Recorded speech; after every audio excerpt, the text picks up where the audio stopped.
ഒരാഴ്ച 2 ആഴ്ച എങ്ങനെ പണിയെടുത്തിട്ട് പണി കഴിഞ്ഞിട്ട് ഞാൻ ഇവിടെ വരും.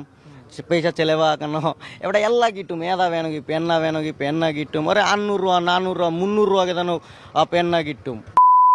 പെണ്ണ അതോ കിട്ടും. ഈ പെണ്ണുങ്ങളൊക്കെ എവിടുന്നാ വരുന്നത്? അതാ ബംഗാളാണോ?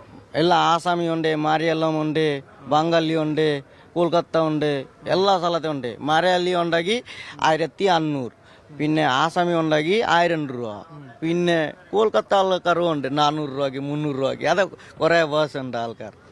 മലയാളിക്കാണ് ഡിമാൻഡ് കൂടുതൽ. മലയാളി അതിന്റെ ഡിമാൻഡ് കൂടുതൽ. എനിക്ക് പറയണ പേടിയില്ല, അതിനെ ഡയറക്റ്റായിട്ടേ പറയും. മലയാളി അതിന് 2000 രൂപ 2500 മേടിക്കും. ഞാൻ പോയിട്ടുണ്ട്. അതിന്റെ എനിക്ക് അതാ നല്ലത്തെ അറിയോ. അതൊക്കെ ഏത് ലോഡ്ജിലൊക്കെ ഏതൊക്കെ നടക്കുന്നത്? റോസ് ഉണ്ട്, റൂമുണ്ട്. ഏതാ ലോസിൽ പോവാക്കി കിട്ടും, റൂം കിട്ടും. ആധാർ കാർഡ് കൊടുത്താൽ മതി.